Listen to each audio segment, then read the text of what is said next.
श्रद्धाशील बंधुओं एवं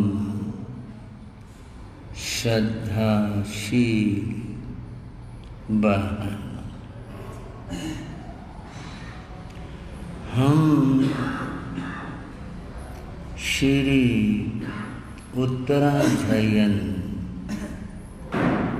सूत्र की चर्चा कर रहे हैं। इसके दूसरे अध्याय की चर्चा प्रारंभ हुई। दूसरे अध्याय का नाम है परिचय प्रविभक्ति। इस अध्याय में कष्टों के बारे में, दुखों के बारे में बताया। बात यह है, चाहे गृहस्थ हो और चाहे साधु हो, ये दुख सबके जीवन में आते हैं। इस वाक्य को सुनकर थोड़ा आपके मन में आश्चर्य हुआ होगा। साधु के जीवन में क्या दुख आते हैं? गृहस्थ की बात तो समझ आती है, उसके जीवन में तो एक नहीं अनेक बहुत दुख होते हैं। साधु के जीवन में क्या दुख है? जिसने संसार छोड़ दिया, इन सब प्रपंचों से मुक्त हो गया, फिर उसके जीवन में दुख का क्या मतलब? बंधुओं, समझने के लिए हमें दुख के स्वरूप को समझना पड़ेगा। ये दुख है क्या चीज? पूर्व में मैंने चर्चा की थी, जो अनुकूल है वो सुख है, जो प्रतिकूल है वो दुख है। ये अनुकूलता और प्रतिकूलता एक मन की होती है और एक शरीर की होती है। मन की अनुकूलता को सुलझाया जा सकता है बड़ा मुश्किल, लेकिन मन की बात को सुलझा सकते हैं।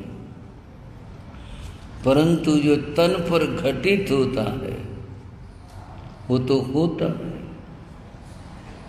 इस बात को मैं मन की भी तन की भी आपको समझाऊंगा। ये सब मामला है कैसे? बंधुओं,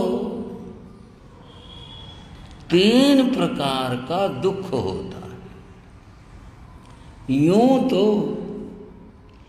जितनी घटनाएं संसार में घटित होती हैं, वे सारी किसी के लिए सुख होती हैं, किसी के लिए दुख होती है। लेकिन उसकी बात नहीं कर रहे। बात है चिंतन की बात है दर्शन की। 3 प्रकार का दुख कैसे होता है? पहला दुख है प्राकृतिक दुख। क्या कहा भाई? पहला दुख है प्राकृतिक दुख। दूसरा जो दुख है वो है पर प्राणीकृत दुख, यानी दूसरों के द्वारा दिया जाने वाला दुख। और तीसरा है स्वकृत दुख, अपना किया हुआ, अपने द्वारा होने वाला दुख। बात समझ नहीं आई होगी। अपने को कौन दुख देता है मैं बताऊंगा आपको। पहली बात है प्राकृतिक दुख, जो दुख प्रकृति से आते उनको समता से सहन कर लेना, यही बुद्धिमत्ता होती। यद्यपि विज्ञान ने बहुत साधन बना लिए, लेकिन दुखों का अंत नहीं हुआ। प्राकृतिक दुख क्या है? सर्दी, गर्मी, प्रतिकूलता, ये प्रकृति के दुख। सर्दी हो रही हो, सर्दी पड़ रही, ओहो ऐसे सर्दी देखी नहीं। आपका तो हद हो, सारे रिकॉर्ड टूट, मर गए महाराज, बहुत सर्दी हो, ऐसे सर्दी नहीं पड़ी थी। आपको कैसा लग रहा सुनने में? कहते हैं नहीं, मेरे ख्याल से कोई सर्दी ऐसी जाती होगी जब आदमी यूं ना कहता हो अब की बार तो हद हो, इतनी सर्दी देखी नहीं कभी। कोई पैमाना हो, कुछ हो, कोई रिकॉर्ड आपने बना रखा हो, कभी उस बार में इतनी डिग्री पड़ी थी, इस बार इतनी है, कुछ है, बस सहन नहीं होती। इसलिए ये सारी शिकायतें हैं। सर्दी सहन नहीं हो रही, इसीलिए आदमी व्याकुल हो जाता, और व्याकुल होकर के वो सब ऐसी बातें कहता है। और बंधु, गर्मी की भी यही बात है। जब गर्मी पड़ती है, अब कोई गर्मी हुई नहीं भाई, पता नहीं बदल गए जी सारे मौसम, यूँ होगा यूँ हो गया, और अगर एक सप्ताह गर्मी, ओहो मर गए भाई, अब के बार तो इतनी गर्मी पड़ी, सारे रिकॉर्ड टूट गए, देखे नहीं ऐसी गर्मी। फिर वही बात होगी। बंधुओं, प्रकृति से होने वाले कई तरह के दुख होते हैं जो प्राकृतिक होते हैं।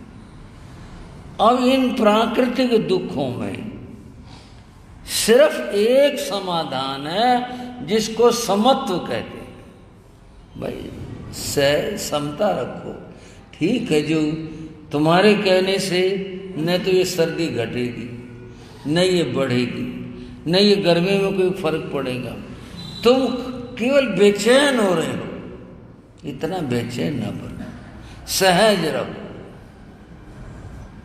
किसी ने कहा सुख दुख तो संसार में सब काहू को होई। सर्दी एक आदमी के लिए नहीं गिरती, सबके लिए होती। गर्मी एक की नहीं होती, सबके लिए होती है, सबके लिए होती है। सुख दुख तो संसार में सब काहू को होई। ज्ञानी भोगे ज्ञान से, मूर्ख भोगे रोए। ज्ञानी सहज रहता, हाँ भाई है, ऐसा है, जो भी कुछ है सामने है, तुम्हारे सामने, हमारे सामने, सबके सामने। सहज बने रहना, समता में बने रहना।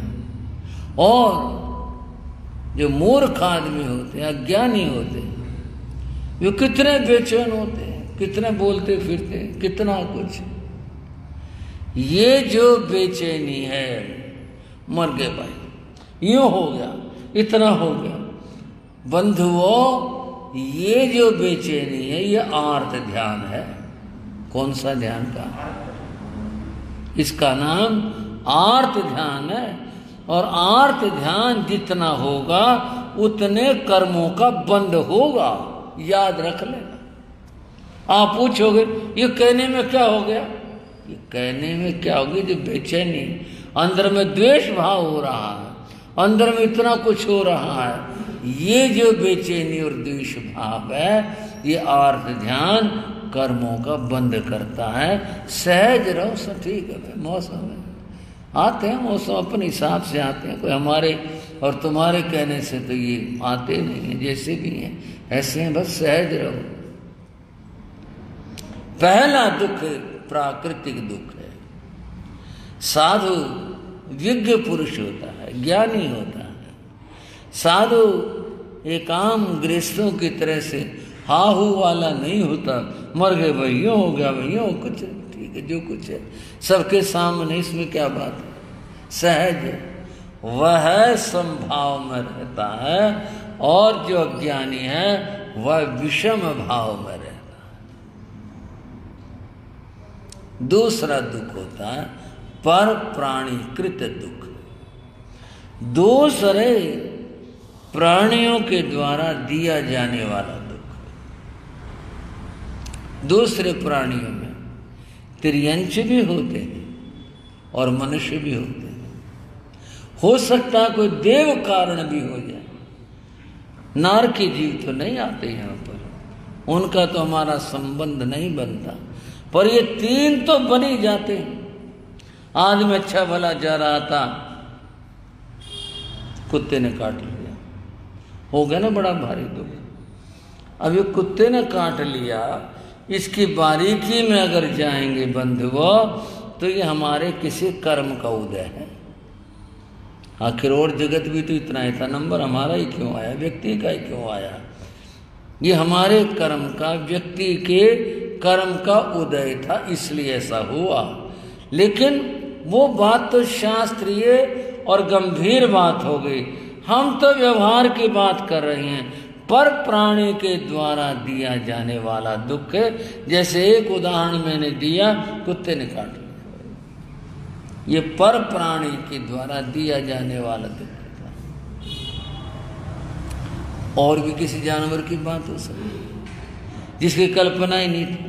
कोई हिरण काट गई, कोई ततैया काट गया, बिच्छू ने काट लिया, और भी विषैले जानवर है, सर्प आदि भी है, और है।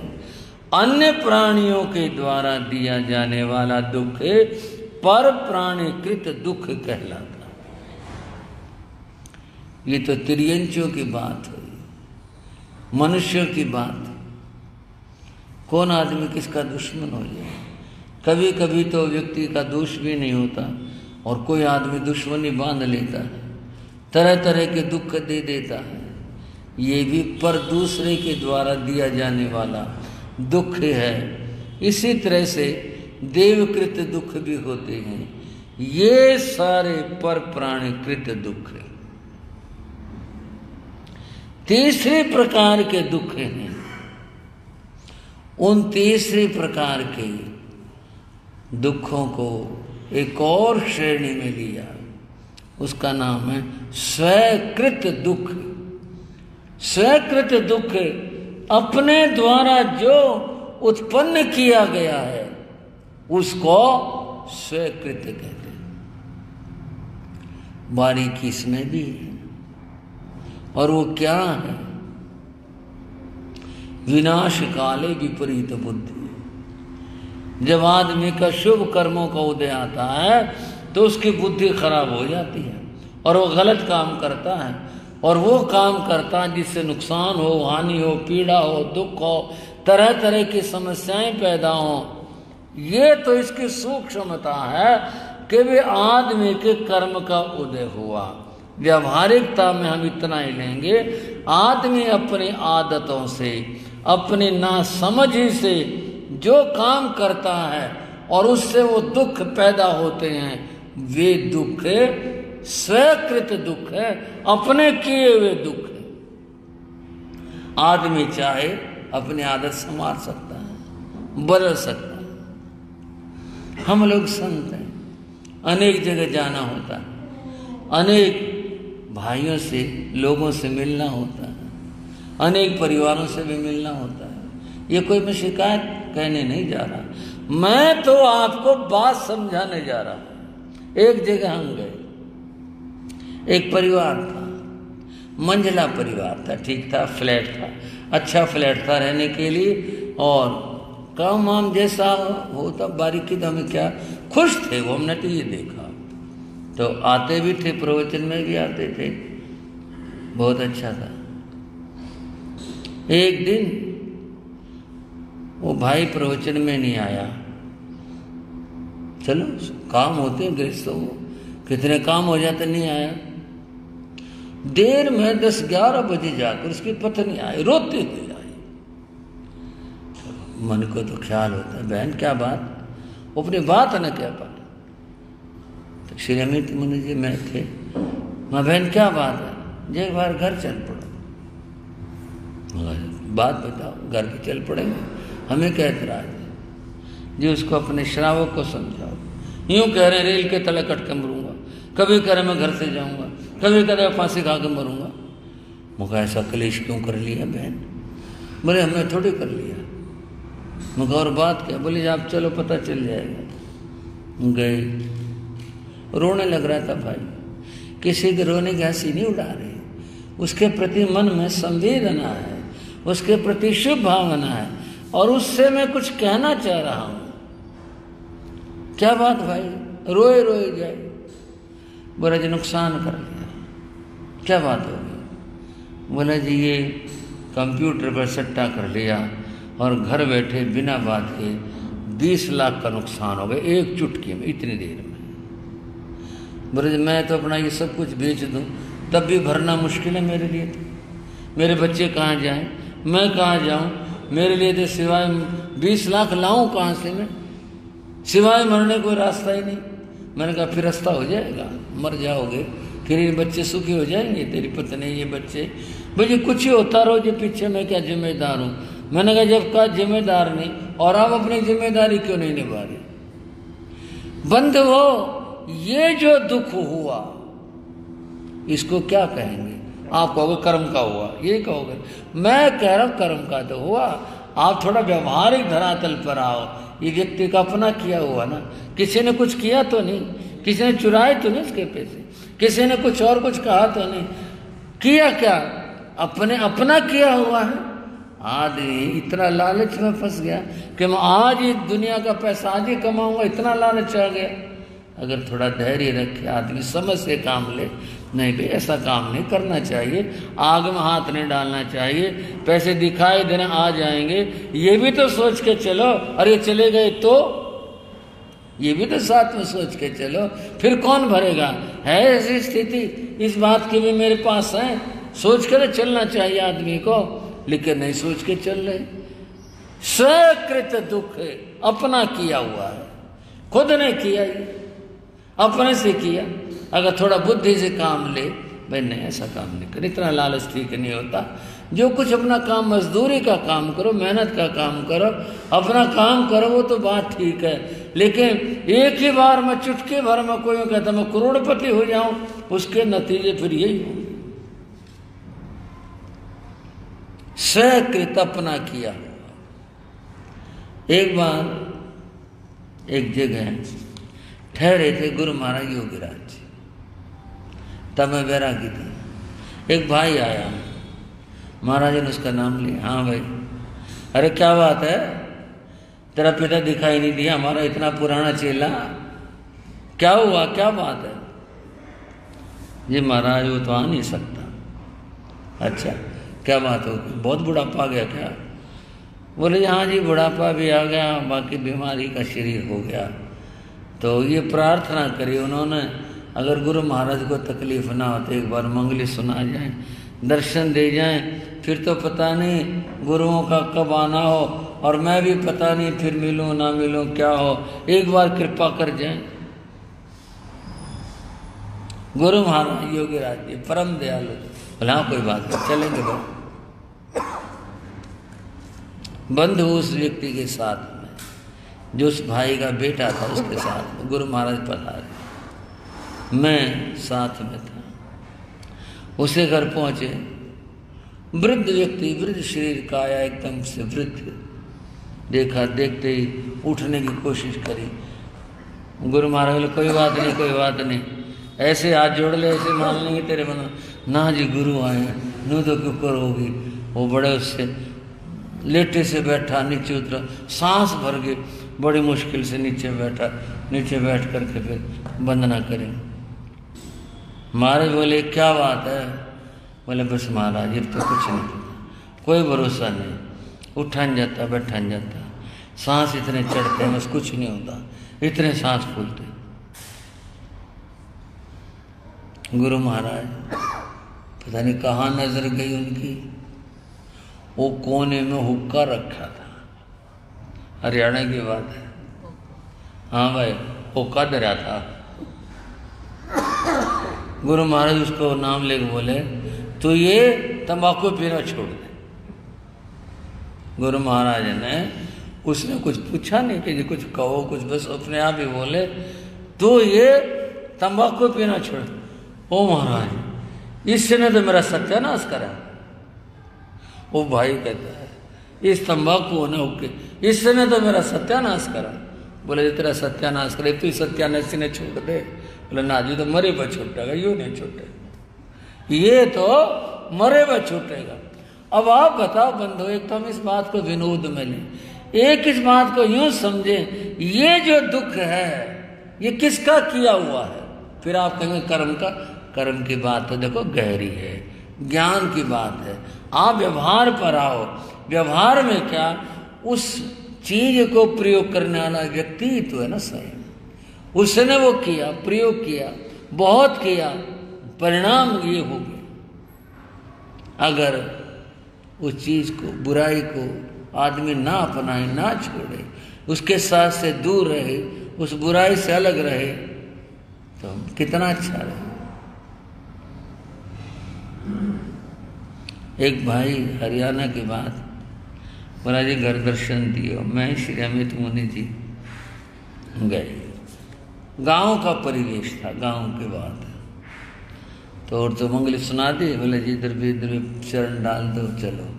बोला यह मेरी बैठक है जी। उसकी बैठक में चारपाई बिछी थी, जैसा गाँव के अंदर होता है, और एक वो छोटे वाला जो हुक्का होता है उसको उकटी के हैं गाँव में, वो रखी थी उकटी। तो बताकर बड़ी शांत बोला या तो ये दादे की है, जब तक चले आवा हमारा तो हमारा इसने छोड़ दे, इसे ना पिया कर। बोले जी आपने तो पता ही है, मैं तो शुरू से पीऊँ, मैं तो बचपन से पीऊँ, या मगर बचपन पी ली, जितनी पी ली अब तो इसने छोड़ दे, कोई फायदा नहीं इसका। हमारे ही बात दादे की, भाई दादे की निशानी है, ये था रख दे, टांड पर रख दे, मैं दादे की निशानी पड़ी रहेगी, तो क्यों पिया करे इसको तू, कि छूटे या तो नहीं छूटे। आप इसमें यूँ ना सोचो, इसमें कोई ज्ञान की व्यवहारिक सी बात है। भाई बुराई के लिए तो साधु मना करते हैं, सब कोई कहते हैं। कोई भी आदमी बीड़ी पीता उसको भी कहते हैं भाई मत पिया कर, हुक्का पीता हो, कोई शराब पीता उसको भी यही कहते हैं भाई ये बुराई छोड़ दो। उसके बाद इतने में ठीक से बता पाऊंगा, 2 साल 3 साल बाद दर्शन करने आया, आवाज नहीं निकली, तो बहुत जोर लगा के बोला था। वहाँ क्या हुआ? बोले बीरेन 2 महीने थे, गले में क्या होगा, आवाज नहीं निकलती। मैंने कहा भाई डॉक्टर को दिखा दो। न बोला पड़ा रहेगा, मन कुण से की सांझी कहानी है, कैंसर निकला वो। थोड़े दिनों के बाद में खाना मुश्किल हो गया, फिर दिखा गए डॉक्टर को, कैंसर घोषित हुआ। 2 साल तक इलाज करवाया, चलो कोई रिलीफ हो गया था, कुछ थोड़े ठीक हो गया था, लेकिन दुख पाया, दुनिया भर का दुख पाया। मैं कह रहा हूं ये जो दुख है ये क्या है बताओ भाइयों, बताओ। स्वीकृत अपने की, अपनी आदत अगर ठीक हो, आदमी समझ से काम ले कि भाई ये ऐसा नहीं करना चाहिए, ये बुरी आदत है, ये गलत काम है, आदमी अगर स्वयं को सुधार ले, अपनी बुराइयों को दूर कर दे, तो क्यों दुख पाना पड़े। तो दार्शनिकों ने कहा ये 3 तरह के दुख हैं। प्राकृतिक दुख में हम कुछ नहीं कर सकते, ये ठीक है भाई आज एसी बना ली, गर्मी का समाधान हो गया, हीटर लग गए, समाधान हो गया, ये भी कुछ समाधान है। परंतु जो प्रकृति की चीज है वो प्रकृति की है, उसको कोई रोक नहीं सकता। बंधुओं, रही बात पर प्राणी कृत्य, अगर हम अपनी सावधानी रखें, हम किसी को कुछ ना कहें, किसी दूसरे व्यक्ति के साथ में कोई ऐसा कार्य ना करें, बचा जा सकता है, बहुत कुछ बचा जा सकता है पर प्राणीकृत दुखों से भी। परंतु बात है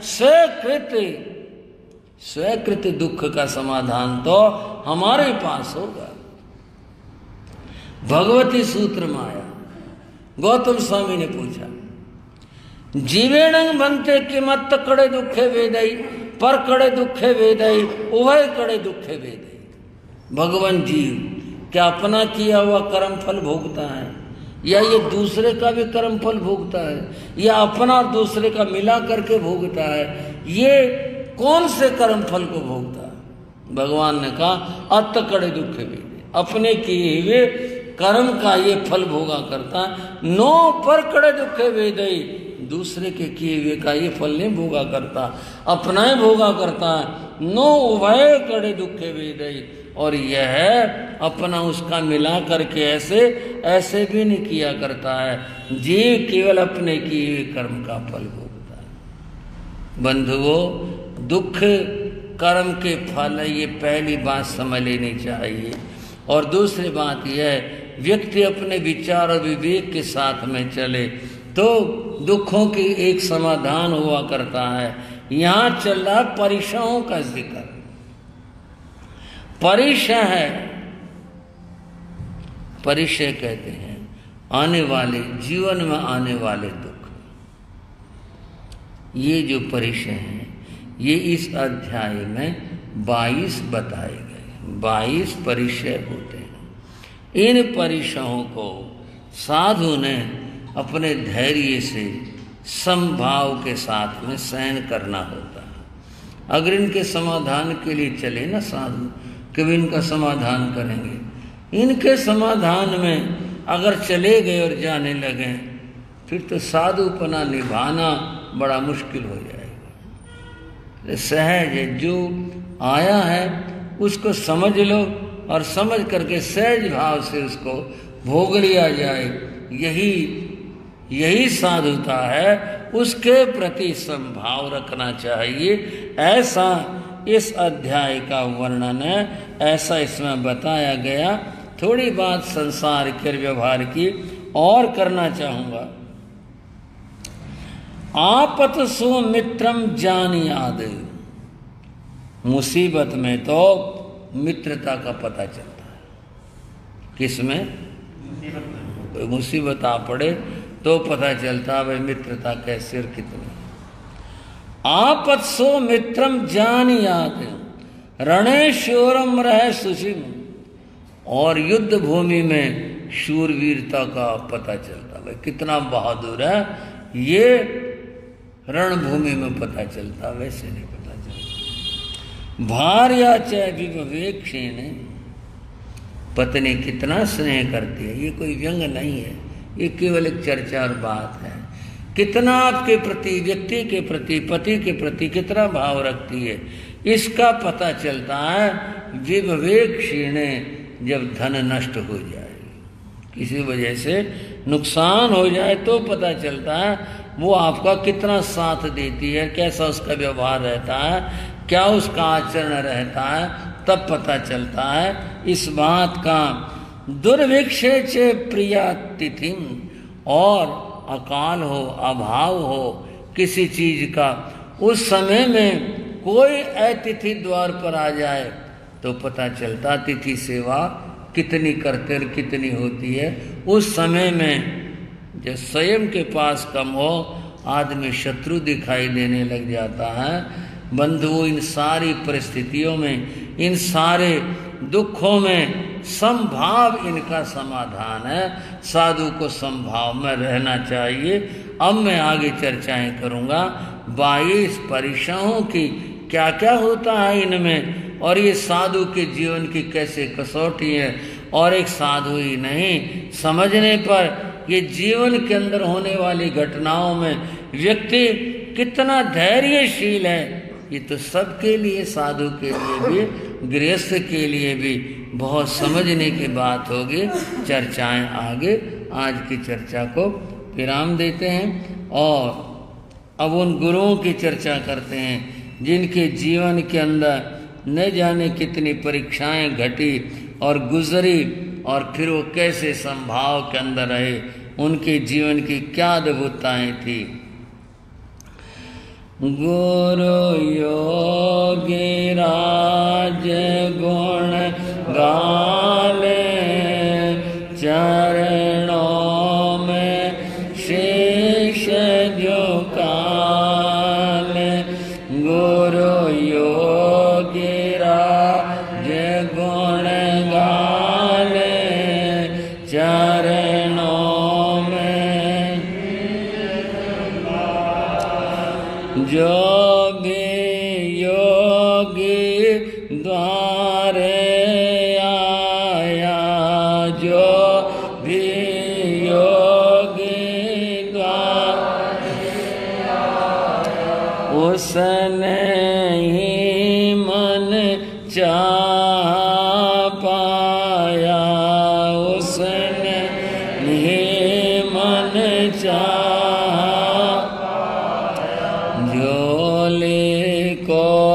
फैला ले, चरणों में शीश झुका ले। हाँ, झोली को फैला ले, चरणों में गुरु योगी राज गुण गाले, चरणों में शीश झुका ले। गुरु योगी राज गुण गाले, चरणों में।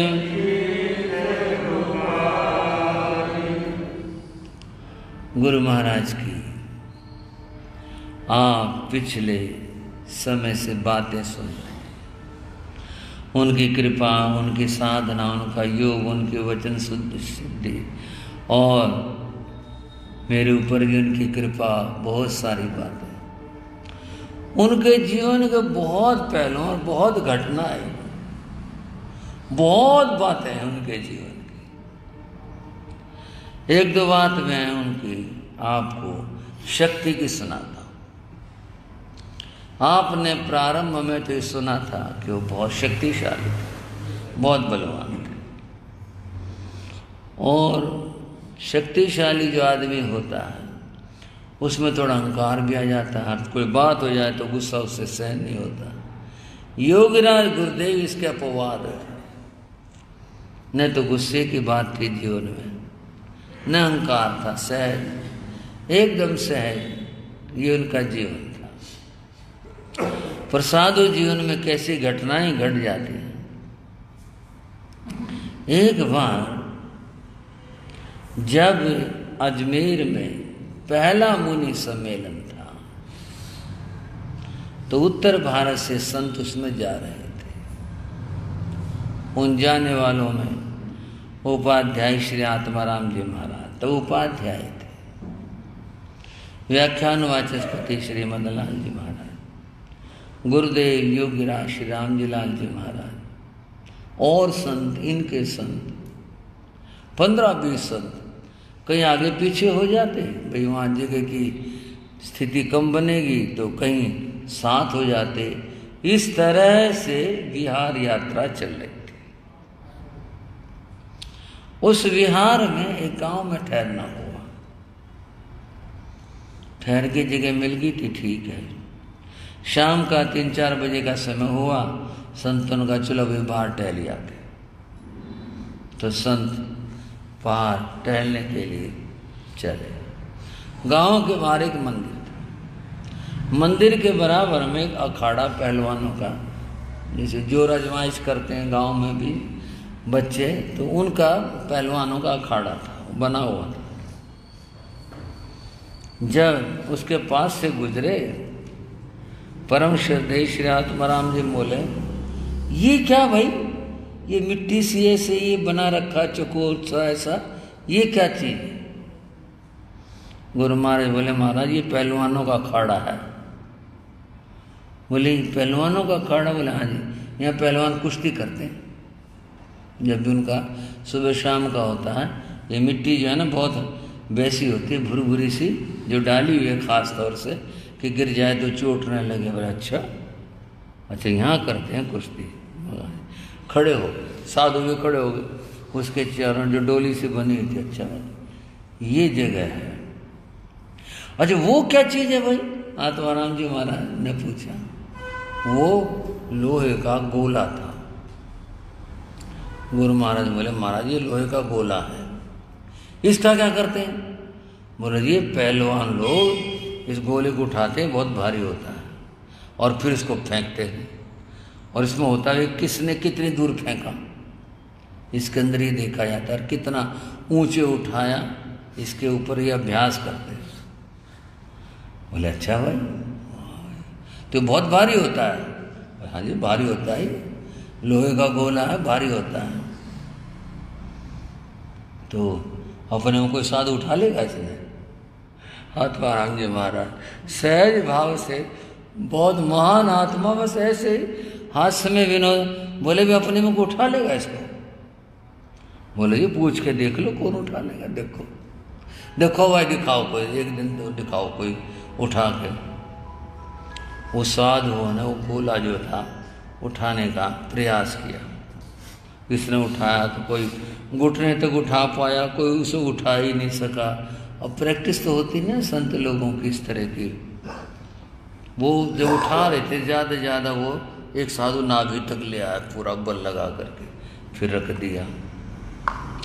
जब साधु लोग ये बस आनंद ले रहे थे बात का, वो मंदिर के बराबर कमरे थे, कमरे की छत पर पुजारी बैठा हुआ था, चारपाई डाले हुए। वो देखने लग रहा था, भाई साधु क्या करेंगे देखो। साधुओं को पता नहीं था, वे ऊपर वो देखने लग रहा। जब वो साधु वो नहीं उठा सके उसको पूरी तरह से, वो जोर जोर से हंस पड़ा और हंस करके बोला, यूं ही मोटे मोटे हो रहे हैं, जरा सा किसी में दम तो है नहीं। हंस करके ऊपर से बोला। अब साधुओं की कच्ची होगी। वाचस्पति श्री मदनलाल जी महाराज बोले, योगीराज भाई साधुओं की इज्जत का सवाल होगा, ये तो ये यूं कहेगा ये कुछ नहीं होते, ये तो यूं थोड़ा सा दिखा, कुछ मौका है। बोले महाराज रहने दो। बोले क्यों रहन क्यों दें, दिखा भाई अपना। आत्माराम जी महाराज ने भी कृपा करी। बोले भाई योगराज तेने नहीं दिखाया। बोले देखो जी, उन्होंने अपना ओघा रखा, चादर थोड़ी सी ठीक करी और उसमें उतरे। अब उन्होंने तो काम बल भी था, कर भी रखे थे, दोनों काम थे, शरीर में दम था। उन्होंने जो भी उसको उठाने की तकनीक थी उसके अनुसार उसे उठाया और ऊपर तक लाए, ला करके गोले को अपने एक हाथ पर कर लिया, एक हाथ ऊपर कर कर फिर उस हाथ को पूरा उठा दिया और उठा करके पंडित को, ले पंडित जी पकड़ इसको। और तो कहने की बात थी ना, तो फेंकना था साधु ने। वो ऐसे क्यों ना, वो तो चार पाए छोड़कर बोलना जी मर जाऊंगा मर जाऊंगा, वो तो ऐसा भागा वहां से, वो नहीं बैठा रहा, देरी से उठा के रख दिया। मदनलाल जी महाराज और आत्माराम जी महाराज बोले, भाई योगीराज आज तो इज्जत रख दी साधु हो गई, तो सारी उम्र यूँ कहता कुछ नहीं भाई यूँ ही होते हैं। अब इसका पता चल गया भी साधुओं में दम कम भी होता है। योगीराज जी के शरीर में दम था, उनकी साधना में दम था, उनके हर चीज के अंदर दम था। और क्या था, चर्चा अगले समयों में मिलकर बोलेंगे। भारत मंगलाचार प्रभु की जय बोलो, भारत मंगलाचार प्रभु की जय बोलो। चत्तारि अरिहंता मंगलम सिद्धा मंगलम साहू मंगलम केवली प्रणतो धम्मो मंगलम चत्तारीरुगोत्तमा अरिहंतारुगोत्तमा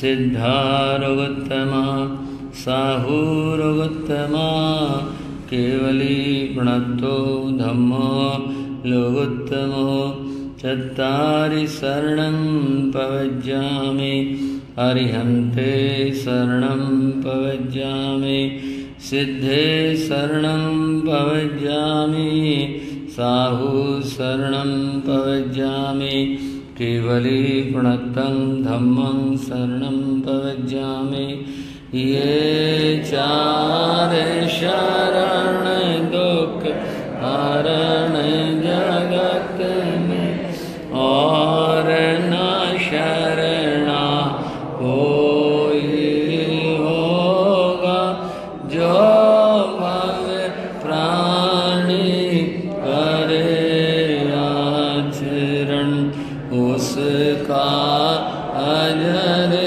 अमर पद होगा उसका सदा ही मंगल होगा।